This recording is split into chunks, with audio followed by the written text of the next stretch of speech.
Mesdames et messieurs, amis de Droit à la Parole, je suis très heureux de vous savoir nombreux chez vous pour ces numéros, ce programme. Nous avons quitté les salles climatisées de la Gombe, nous sommes ici dans un atelier où se construit l'avenir, où se construit la vie, dans un atelier où se reconstruit la vie, parce que je peux dire, voilà. Il est effectivement évident que notre pays traverse une crise multiforme, dont un des aspects majeurs est la crise liée à la jeunesse. Avec 90% des jeunes sans emploi, avec un chômage très élevé, aujourd'hui le désespoir a atteint énormément de jeunes. Ceux qui n'ont pas la force, ceux qui ne sont pas encadrés ont dévié. Et vous savez, ils sont devenus ces jeunes désœuvrés qu'on appelle les Koulouna, qui sont aujourd'hui l'objet d'une répression, il faut le dire, de la part de l'État qui ne veut plus que ces jeunes deviennent un danger pour la société. Ça, vous le savez déjà, parce que vous le voyez tous les jours. Mais à côté de ces jeunes, il y a aussi un moyen de trouver de l'espoir. C'est donc à la recherche de l'espoir que je me suis déplacé pour venir ici, dans cet atelier, pour vous montrer qu'il est possible que dans la détresse, dans la difficulté, que d'autres hommes adultes tendent la main à la jeunesse, qu'elle puisse leur donner, ces hommes-là adultes, qu'ils puissent donner aux jeunes une planche de salut. Nous allons donc découvrir une expérience inédite, une expérience qui paraît simple en apparence, mais qui est très grande, celle que je vais découvrir ici à Mertens Mbayo, donc MBC, c'est une menuiserie. Nous sommes donc ici à la recherche de cette expérience et mon invité de ce jour, que vous découvrirez, c'est un homme qui a choisi de se consacrer aux jeunes, mais en leur donnant le meilleur de lui-même. Mon invité de ce jour, c'est M. Mertens Mbayo. Bonjour, M. Mbayo. Bonjour. Merci de m'accueillir ici dans cet atelier. Nous sommes à Kingabwa. C'est un atelier de menuiserie. Ça pourrait paraître simple si les ingrédients de cet atelier étaient ordinaires, mais là, il y a des jeunes, il y a du bois, mais il y a aussi surtout vous. Qui est M. Mertens Mbayo? Évidemment, pour parler un peu de vous avant que je ne pose la première question, vous avez un master en économie de l'université de Stuttgart en Allemagne. Vous avez donc étudié en Allemagne, mais vous avez décidé de rentrer dans votre pays pour vous consacrer au développement de votre pays. Vous avez été représentant pendant longtemps d'une société allemande qui était installée en Afrique du Sud. Après, vous avez été donc député de la transition pendant la période de ACLPT, où vous avez dirigé la commission reconstruction et cohésion nationale. Vous voyez déjà la coïncidence de la cohésion nationale. Vous avez été consultant de la Banque mondiale pour le compte de la BCECO et du COPIREP. Et puis vous avez été, dans votre dernier poste officiel, conseiller budgétaire au ministère des Finances, où vous occupez des réformes. Mais vous avez décidé de devenir menuisier. Quel est le déclenchement? Qu'est-ce qui s'est passé pour que vous décidiez, vous, de vous occuper, je crois, je peux dire, de la main-d'œuvre? Voilà. Merci beaucoup, M. Willy Kalengai. Je suis très content que vous soyez venu nous rendre visite. C'est la première visite de ce rang. Nous sommes très honorés. Et la motivation primaire, c'est que j'ai toujours été attiré par les secteurs privés. Les secteurs privés, comme vous le savez, c'est celui qui soutient toutes les grandes économies de ce monde. Aux États-Unis, en Allemagne, même en Belgique. Juste pour expliquer le choix du secteur privé, si vous regardez bien, aux États-Unis, il n'y a pas de SNEL, il n'y a pas une société d'électricité nationale, il n'y a pas de régie des eaux, il n'y a même pas d'aéroport d'État. Donc tout est entre les mains des privés. Et on va même jusqu'à l'imprimerie qui imprime les dollars, la monnaie la plus puissante, c'est une société privée. Donc les secteurs privés, pour moi, c'est ça le soubassement de tout développement. Après avoir passé le temps dans le bureau et comme consultant, j'ai senti ces besoins de descendre sur terrain et principalement de valoriser les matières premières de notre pays, que les bois. Le bois pousse sur le sol de nos ancêtres depuis des millénaires. Le bois, c'est une matière première qui a beaucoup de valeur si vous les transformez.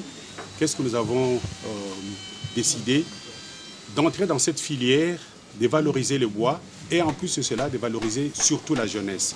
Vous avez donc l'équation clé et amis téléspectateurs, vous vous rendez compte que je ne me suis pas trompé d'adresse, je suis bien à la bonne adresse, où l'humanisme peut se développer en même temps que les affaires.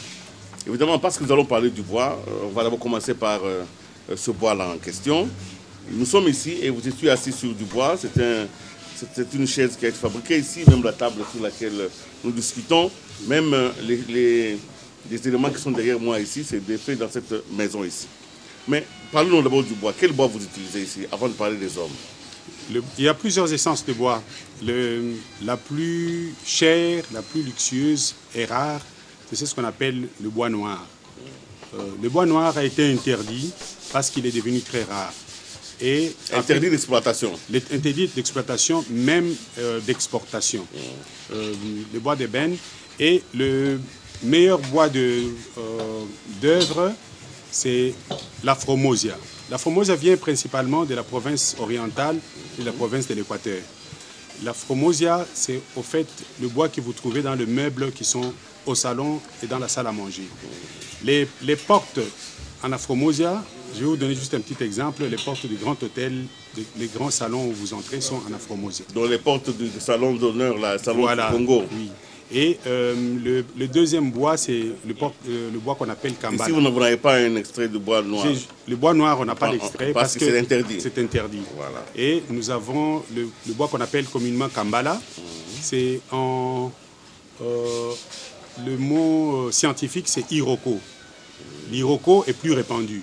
Les portes qui sont derrière vous, monsieur le journaliste, ce sont des portes en Iroko, donc en Kambala. C'est les bois que nous utilisons plus. Et après le Kambala, il y a le Ntola, qui est un peu plus clair, et le bois rouge. Le bois rouge, on l'utilise même pour la charpente et d'autres mobiliers. Voilà à peu près les essences principales des bois que nous utilisons. Que vous avez essayé, vous voulez valoriser. Voilà. Et toutes ces essences sont dans notre pays en quantité suffisante. Voilà, en quantité encore très suffisante. Et le Kambala vient principalement du Bandundu et du Bakongo. Le bois rouge également et l'Intola. Il y a le bois de coffrage que vous voyez, avec lequel on fabrique les cercueils. Ça vient de partout. Et c'est le bois le moins cher et le plus... Donc les cercueils sont fabriqués en bois moins cher. Bois de coffrage. Non récupérable. Non récupérable. C'est malheureux. Oui. Que voulez-vous mettre? De toute façon, c'est un bois non récupérable. Voilà. Alors, vous avez choisi donc le secteur privé, vous avez choisi la filière du bois, mais vous avez choisi quand même de prendre des jeunes. Pourquoi ces choix des jeunes? Qu'est-ce qu'il y a? Quel est le déclic? Le déclic, c'est que il n'y a pas très longtemps, j'étais aussi jeune. Je ne savais pas où aller. J'ai eu de la chance de faire des études universitaires. Je me suis dit, ces jeunes-là, demain, ils seront comme nous. Il faudrait leur donner un avenir. Il faudrait que ces jeunes aient le sens de la vie. Parce que ce qui est malheureux, c'est qu'aujourd'hui, la majorité des jeunes qui terminent à l'université, ils se contentent de devenir cambistes. Ils sont assis sur une petite chaise qui est fait le droit, l'économie. Il n'a aucune ambition de valoriser nos matières premières. Et les jeunes que j'ai pris viennent principalement de la cité des jeunes, Don Bosco. Ils sont à 90% célibataires parce qu'ils viennent de terminer. L'objectif, c'est que ces jeunes ne vont pas vieillir dans mon atelier. Ces jeunes viennent apprendre. Ils viennent donner le meilleur d'eux-mêmes. La preuve, ce sont les mobiliers que vous voyez et certains mobiliers que vous avez aussi pris, donc vous avez des vues. Et après un certain temps, ils devront devenir autonomes. Il faut qu'eux se distinguent à pouvoir avoir leur propre atelier. Ils doivent devenir des maîtres plus tard. Voilà le motif principal pour aider les jeunes. Vous avez étudié en Allemagne et l'Allemagne est aujourd'hui la première puissance européenne. Il doit y avoir certainement des raisons pour ça. Voilà. En termes de mentalité, en termes de... qu'avez-vous retenu de l'esprit allemand? Parce que j'ai l'impression que cet esprit allemand est présent dans cet atelier. Ce que vous avez dit n'est pas du tout à côté de la réalité. Toutes les machines que vous avez vues sont venues de l'Allemagne. Donc j'ai eu de la chance d'acquérir un atelier complet de la menuiserie qui était utilisée en Allemagne. Et vous connaissez que, comme vous venez de le dire, l'Allemagne, après la Deuxième Guerre mondiale, s'est distinguée dans la fabrication des machines-outils. Donc toutes mes machines sont venues de l'Allemagne, ce qui fait que même l'esprit de fabrication, la finition, nous allons jusqu'au coin et recoin pour que nos clients ne puissent pas renvoyer la marchandise, les mobiliers que nous faisons. Nous avons aujourd'hui quelques commandes importantes. L'équipe de votre télévision s'est rendu compte. Il y a l'hôtel Invest. Oui, évidemment. Invest, vous avez meublé l'hôtel Invest. D'ailleurs, vous savez, nous, ça fait plaisir parce que c'est l'hôtel de la presse. Donc, c'est l'hôtel Invest que vous avez meublé. Oui. Vous avez aussi meublé l'hôtel Meriba. Oui. Et puis, il y a des clients qui ne veulent pas avoir leur nom ici. Mais les sociétés comme la société CEP, BAT, ont eu le privilège de jouir de nos produits. Mais c'est quand même des commandes importantes. Est-ce que le fait que vous ayez allié la jeunesse et l'industrie, la jeunesse et les commandes importantes, vous pensez qu'elles rassurent? Vous devez avoir entre vous et... Il y a quand même des maîtres qui rassurent. Vous devez quand même avoir des menuisiers professionnels qui ont l'expérience, qui rassurent les commandes. Oui. La Cité des Jeunes, elle a commencé à Lubumbashi.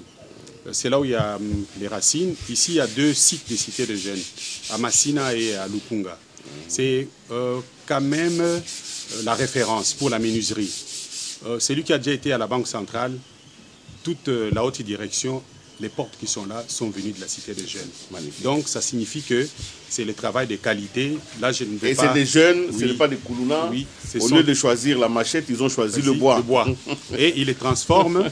Ce bois devient un mobilier en bois massif, natif. Oh, magnifique. Voilà. Oui. Il y a même certaines personnes qui sont venues nous dire, est-il concevable que les missions diplomatiques étrangères qui sont installées ici, qu'ils puissent acheter les mobiliers qui viennent d'ailleurs? On dit non. Toutes ces missions diplomatiques qui sont venues ici ont amené leur mobilier de chez eux. Comment se fait-il que nos missions diplomatiques, on peut commencer à partir de Brazzaville, vont acheter les meubles ailleurs. Pendant que nous avons du bois natif, massif, de très bonne qualité, ils devraient normalement passer des commandes. Mais c'est tout à fait normal parce que dans une ambassade, si l'ambassadeur qui a des visiteurs leur dit voilà, vous êtes assis sur, nous mangeons sur cette salle à manger, elle a été fabriquée dans le bois congolais. Voilà. Ça serait même une bonne image pour le pays. Enfin, ceux qui ont les oreilles ont entendu. Voilà. Ont entendu. Mais approfondissons quand même cet esprit d'industrie, l'esprit allemand que vous avez parlé. Mais vous devez savoir que dans nos sociétés, vous êtes une exception.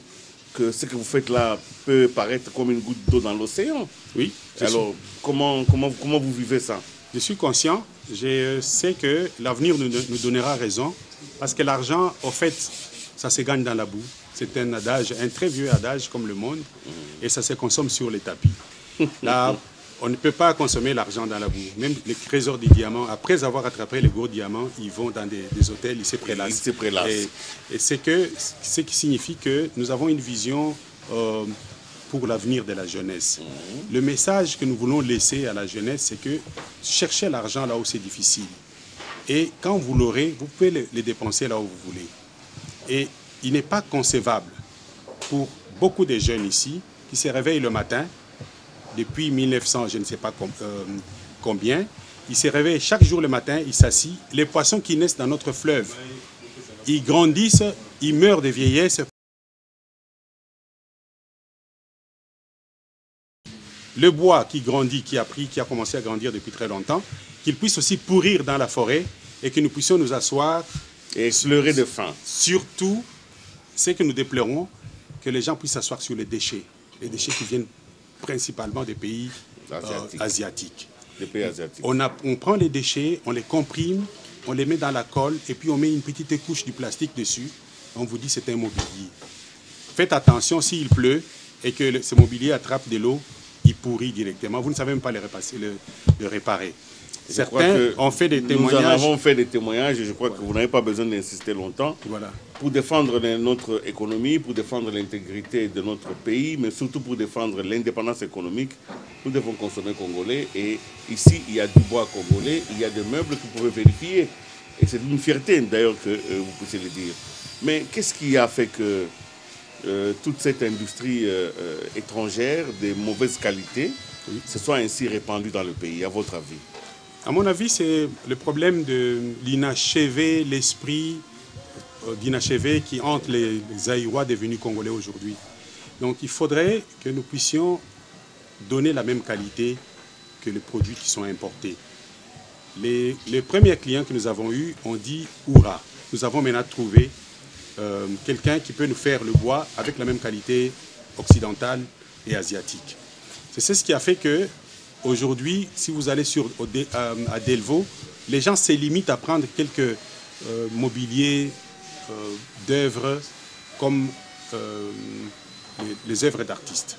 Mais les vrais mobiliers, les gens hésitent encore du fait que la jeunesse et les entrepreneurs congolais n'ont pas compris qu'il faut mettre l'accent sur la qualité et la finition.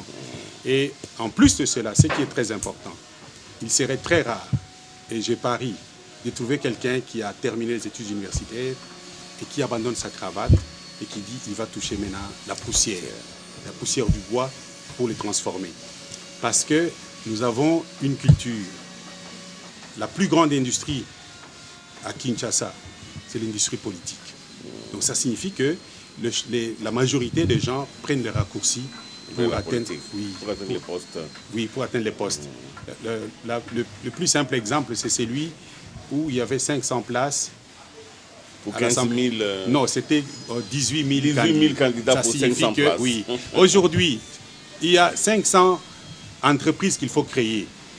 Allons-nous voir 18 000 candidats qui, pour la menuiserie, la charcuterie, la boucherie et d'autres métiers, la boulangerie, est-ce que nous allons voir beaucoup de candidats pour que ces métiers soient valorisés, la pêche artisanale et industrielle? Ça, c'est la question que je me pose. Nous avons de la place, il y a beaucoup d'industries qu'il faudrait créer. Est-ce que nous aurons des gens qui vont dépenser 5 000 $ comme ils l'ont dépensé pour la campagne? Certains même jusqu'à vendre des maisons. Voilà. Donc, le plus important, les efforts qui sont faits aujourd'hui, c'est pour accéder à l'industrie politique qui vend malheureusement des illusions et des rêves parfois. Et nous nous réveillons dans les cauchemars de la misère. Voilà, vous avez compris, messieurs, mes amis téléspectateurs, que nous sommes bel et bien dans une expérience humaine palpitante. Si nous sommes venus jusqu'ici, c'est parce que nous croyons qu'il est possible que notre pays se relève de ses cendres, mais ça ne peut se faire que si nous avons de travailler. Les diplômes ne peuvent pas être une exonération pour toucher de la boue. Voilà. Et j'ai bien compris ici la leçon que M. Mbayo nous parle. Mais quels sont comment vous avez convaincu la Cité des Jeunes de vous suivre dans cette expérience? Comment quel était l'argument qui a décidé? Je sais que ce sont les prêtres qui sont quand même assez rigoureux, pour peu qu'il y en ait encore rigoureux. Et que le modèle même de Don Bosco était un modèle quand même basé sur la rigueur. Comment ils vous ont donné ces enfants? C'est qu'il y a eu des négociations bien avant que je lance la création de cet atelier de menuiserie. Et le principe, c'est qu'à la fin de chaque année, je m'engage à prendre quelques jeunes, même pendant la période scolaire, que ces jeunes viennent faire des stages ici et d'autres viennent travailler ici. Aujourd'hui, nous en avons une vingtaine. Pendant les périodes de très grosses commandes, nous arrivons même à 28. Donc, c'est les chiffres les plus élevés. Donc, nous avons créé ainsi plus d'une vingtaine d'emplois et de gens qui n'avaient pas de travail et qui travaillent chez nous. La Cité des Jeunes nous a fait confiance parce que nous-mêmes, nous sommes le produit de la Cité des Jeunes. Voilà.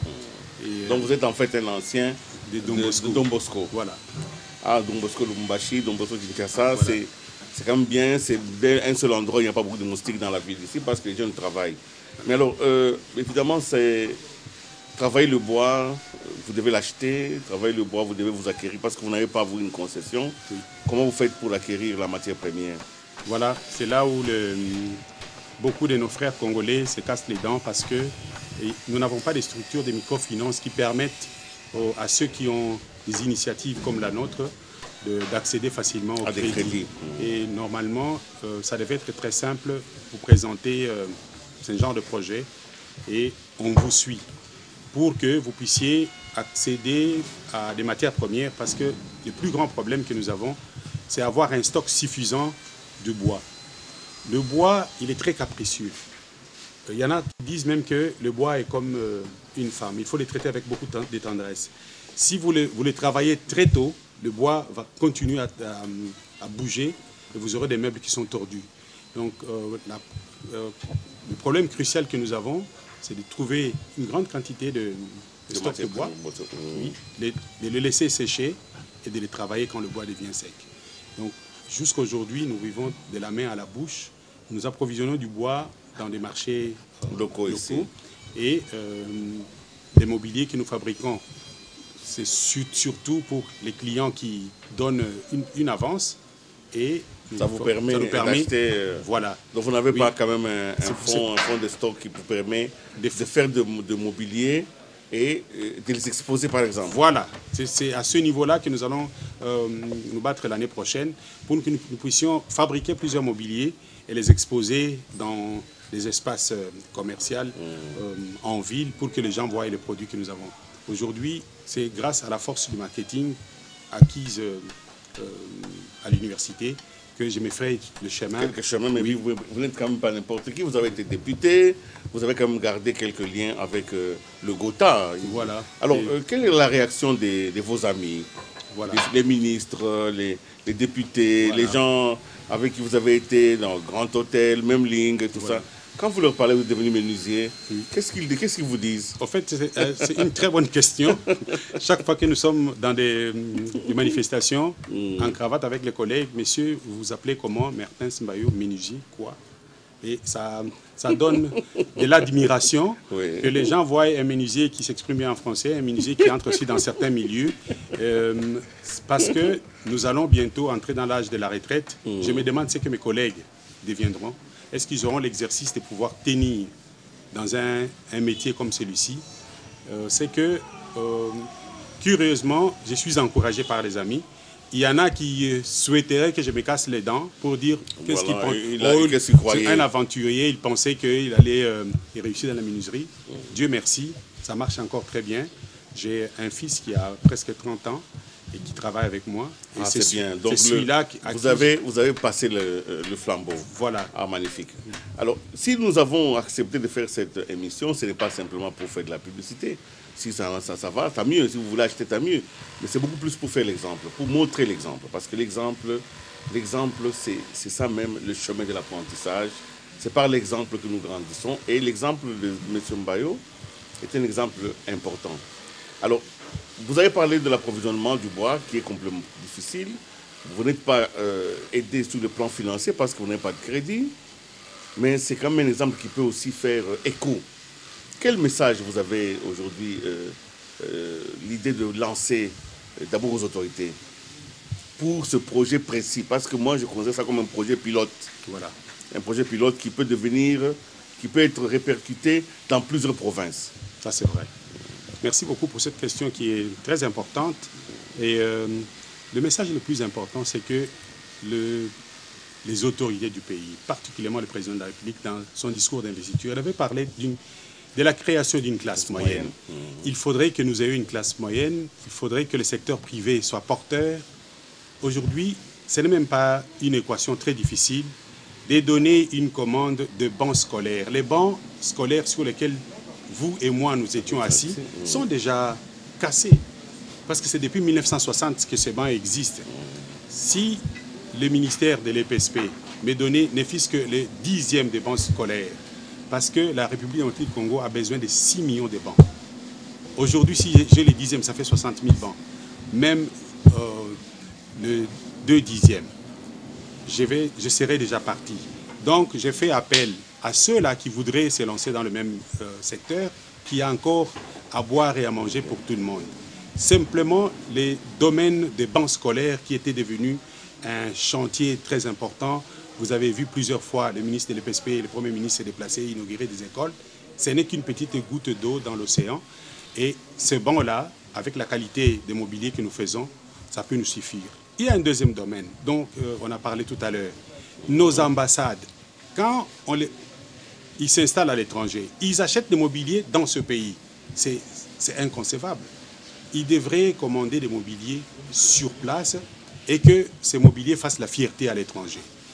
Ce n'est pas encore terminé. Beaucoup de nos bureaux, vous n'avez peut-être pas la chance d'aller dans l'administration publique. Il faut faire attention, vous qui portez les costumes, vous risquez de déchirer vos pantalons parce que les chaises sont complètement foutues et les bureaux laissent à désirer. La majorité de bureaux dans les entreprises publiques, ce sont des bureaux qu'on achète dans les magasins. Donc des magasins de nos frères libanais, voilà. Tout ça. Et oui, mais ce sont des très bons commerçants. Moi, je ne voudrais pas m'en prendre à eux. Ce n'est pas de leur faute. Ils importent et les gens, c'est rue. Non, parce que vous savez, vous avez raison. C'est une question de principes nationaux, une question d'idéologie et de préférences nationales. Voilà. Pour que si nous ne pouvons pas en même temps vouloir qu'il y ait une classe moyenne, et en même temps nous n'agissons pas dans le sens de la faire promouvoir. Et la piste que vous avez donnée est une bonne piste. Déjà là où l'État a le pouvoir, par exemple, le pouvoir de doter son administration des meubles, si l'État peut dire, écoutez, dans tous les cas, si vous voulez avoir des meubles, commandez d'abord localement. Voilà. Et en bois massif, que ça ne soit pas des MDF, des histoires importées, que ça soit du bois local. On ne peut pas vouloir une chose et faire son contraire. Alors, je vais poser une question peut-être qui va vous surprendre. Quelle est la plus grande joie de votre aventure ici? J'appelle ça aventure parce que vous avancez dans l'inconnu. Voilà. La plus grande joie, c'est de pouvoir avancer dans l'inconnu. Donc, et j'avance dans l'inconnu sans avoir peur de me tromper. Pourquoi? Parce que je suis en train de découvrir les potentialités, surtout les jeunes, quand ils transforment le bois en ces mobiliers de qualité. Nous avons des clients de très haut niveau. Ça me donne le plaisir de refaire la vie et de refaire cette aventure un peu plus tôt pour que nous puissions prouver à la face du monde qu'au Congo, il y a aussi une certaine expertise qui peut croire à la qualité made in Congo. Comme les Anglais disent, proudly Congolese. Voilà la joie que j'ai. Et votre grande hantise, votre grande peur, quelle est votre peur? L'incompréhension, la peur, c'est l'incompréhension de nos leaders qui devraient normalement promouvoir l'industrie locale, les petites et moyennes entreprises comme la nôtre. Nous n'avons rien importé à part les machines parce que notre pays ne fabrique pas encore de machines. Et nous voulons, la peur que nous avons que nous soyons abandonnés et asphyxiés par les mêmes dirigeants. Voilà. Quand ils veulent les grands projets de la primature, il y a un nouveau bâtiment de primature qui sera construit à côté du bâtiment royal. Il y a un nouveau... c'est le gouvernement. Le gouvernement. L'hôtel du gouvernement. L'hôtel du gouvernement et tous les bureaux qui seront en face. Moi, je me pose la question, M. Willy Kalengai, vous passerez avec votre caméra quand ils auront terminé. Ces portes viendront d'où? Les meubles qui vont équiper ces bureaux viendront d'où? Si ça vient d'ailleurs, mais pourquoi est-ce qu'on n'aura pas peur? Pourquoi on doit nous traiter comme ça? Comme si nous étions des étrangers. Donc, asphyxier, c'est que... Donc, vous avez aussi le devoir de faire valoir votre travail. Et de l'imposer par la qualité. D'accord. Vous êtes d'accord avec moi que de ce côté de la qualité, vous êtes peut-être une exception. Que la plupart des artisans congolais, quand vous vous donnez un rendez-vous, ils vous disent venez prendre votre porte le samedi. Écoutez, samedi chez lui, c'est flottant. Oui. C'est flottant. Donc, il y a quand même du côté de ceux qui peuvent vous utiliser une crainte réelle. Voilà. Donc le métier doit aussi faire valoir sa qualité. Oui. Alors évidemment, mon intention n'est pas de vous acculer par mes questions, mais c'est de faire sortir un peu le côté généreux qu'il y a dans ce projet, parce que ça tient à la jeunesse, ça tient à l'art. Vous savez que l'art forme l'âme, voilà. Et ça tient à la culture, parce que c'est de notre matière, de nos propres richesses que vous tirez votre activité. Mais ça tient aussi à la politique générale du pays, à l'économie nationale. Alors, évidemment, c'est vers la fin de l'année. Nous sommes en train de faire cette émission en fin de l'année 2013. Vous avez certainement des vœux à formuler aux personnes qui vous ont accompagné cette année, peut-être, pourquoi pas, aux personnes qui vous suivront et qui voudront vous contacter. Oui, je commencerai principalement par remercier toute ma famille qui m'a soutenu dans cette aventure que vous avez énoncée tout à l'heure. Je cours dans l'inconnu avec beaucoup de joie. La famille est derrière moi. Et surtout le courage de mon chef d'atelier et toute l'équipe, les jeunes qui, malgré les difficultés, tiennent et croient à cette aventure, à ce travail, ce métier. Et je souhaiterais que l'année 2014 devienne pour nous le vrai décollage et que ceux qui croient à notre qualité puissent nous accompagner. Et nous présentons les vœux les meilleurs, naturellement, à vous, les hommes de la presse, parce que c'est grâce à vous, vous êtes le quatrième pouvoir. Nous présentons nos vœux à tous nos clients qui nous ont soutenus, particulièrement l'Hôtel Invest, l'Hôtel Meriba, la CEP Congo, la Banque centrale, même la présidence de la République et le ministère de la Défense, sans oublier tous les privés qui ne voudront pas avoir leur nom cité ici. Nous présentons nos meilleurs vœux pour l'année 2014. Nous allons aussi vous souhaiter des vœux, surtout des vœux de progrès et de succès, mais surtout pour que la flamme qui vous anime ne puisse s'éteindre, parce que ce n'est pas simplement du business, nous sentons bel et bien, et vous l'avez, amis téléspectateurs, compris, il y a ici une vision de la vie, il y a ici une valeur humaine, il y a ici une philosophie de vie qui tient compte de la faiblesse des autres et de ce qu'on peut apporter. En tout cas, je voudrais vous remercier sincèrement de nous avoir accueillis ici à l'atelier et surtout de nous avoir montré de quoi est capable la jeunesse congolaise quand elle n'a pas de machette, quand elle ne fuit pas dans les couloirs et quand elle ne tue pas ses parents. Il est possible aussi qu'une autre jeunesse puisse s'émerger dans notre pays. Il est possible à vous les jeunes de trouver un autre chemin. Il n'y a pas que de l'impasse, il n'y a pas que la violence, il y a aussi du travail. Merci donc, M. Mbayo. Je voudrais vraiment vous saluer avec joie et espérer vous retrouver l'année prochaine pour voir vos commandes se multiplier, mais surtout aussi que les meubles que les jeunes Congolais vont fabriquer soient consommés par les Congolais. Mesdames et messieurs, c'est par ici que nous mettons un point final à Droit à la parole, qui s'est déplacé aujourd'hui dans un atelier de menuiserie. Vous l'avez remarqué, ce n'est pas simplement un atelier, mais c'est aussi un secteur où se déploie la générosité humaine, les générosités des Congolais. Le génie congolais est en marche et il faut lui prêter main forte. M. Mbayo a montré l'exemple, à vous aussi de faire le suivant. Merci et à la prochaine.